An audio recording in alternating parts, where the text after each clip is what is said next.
Hello friends, मैं हूं राम कुमार देव और मेरे YouTube चैनल ज्ञान यात्रा में आपका स्वागत है।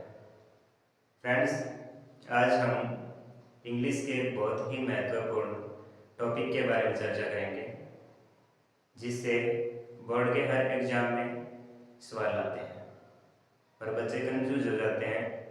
तो बस वही कंफ्यूजन दूर करने के लिए मैं लेके आया हूँ शॉर्ट ट्रिक, यानी कि rules correct form of the words भरने के। तो चलिए शुरू करते हैं हम अपना टॉपिक। तो फ्रेंड्स, हमारा पहला रूल ये कहता है कि यदि वाक्य में yesterday, last day, last year यानी कि लास्ट रिलेटेड कोई भी वर्ड या फिर अदर डे ऐसा कहीं वाक्य में आए तो उसमें वर्ब की सेकंड फॉर्म लगानी होती है। तो ये लास्ट ईयर है या फिर लास्ट डे है, ये जो यस्टरडे है, ये सारे के सारे पास्ट टेंस के उदाहरण हैं। तो यहाँ पे हम पहचानेंगे कैसे कि ये जो यस्टरडे वो आया हो या फिर लास्ट डे आया हो या लास्ट ईयर आया हो, उससे हम पहचानते हैं। तो इस वाक्य में यहाँ जहाँ एंडिंग हो रही है वहाँ पे है सी ब्लैंक टू जयपुर यस्टरडे, यानी कि यहाँ पे आया है यस्टरडे और यहाँ पे वर्ब की फर्स्ट फॉर्म दी हुई है गो। तो जैसा कि रूल नंबर 8 में बताया है कि second form of the verbs आएगी, तो ये वाक्य पहला इस प्रकार से बनेगा सी वेंट, यानी गो की सेकंड फॉर्म होती है went. She went to Jaipur yesterday. She went to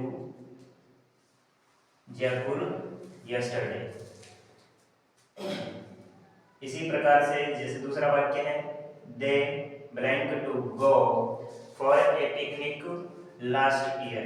इसमें लास्ट रिलेटेड आया है, यानी कि लास्ट ईयर है, लास्ट मंथ है, लास्ट वीक है, जो भी है। तो इस प्रकार यहाँ पे इसकी जो वर्ब है वो है डिसाइड। तो डिसाइड का हो जाएगा डिसाइडेड। इस प्रकार से हमारा दूसरा वाक्य बनेगा they decided to go for a picnic last year.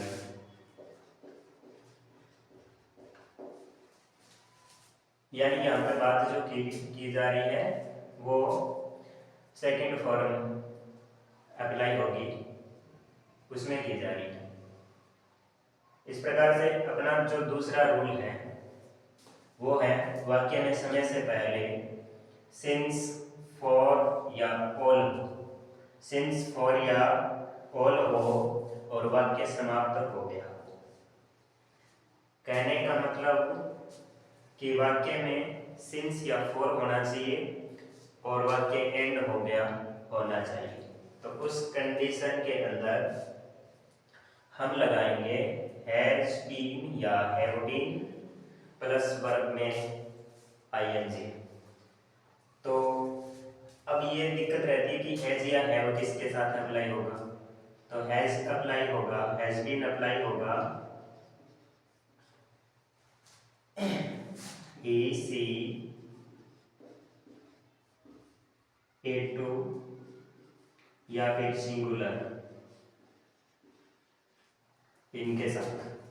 और हैव बीन अप्लाई होगा आई, वी, यू, दे प्लूरल के साथ।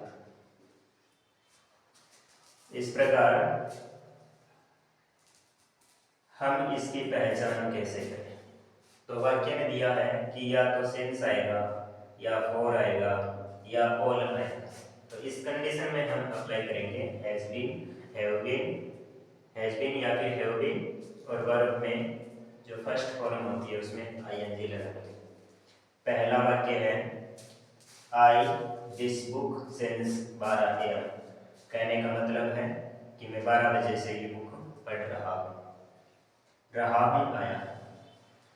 तो यहाँ पे जो पहले का आंसर है वो लिखा जाएगा, आई का आई रहने दो, जहाँ ब्लैंक है वहाँ पे इसने क्या कहा कि या तो हैज आएगा या हैव आएगा, तो आई के साथ अप्लाई होगा हैव। आई हैव बीन, और यहाँ पे वर्ब में है रीड, तो रीड का हो जाएगा reading. I have been reading this book, I have been reading this book since 12 AM। इसी प्रकार दूसरा वाक्य है, तो दूसरे वाक्य में क्या आया, he blank a story for 2 hours, यानी इसमें आया था सिंस और इसमें आया है फॉर, समय से पहले। तो ये जो है वो हमारा समय है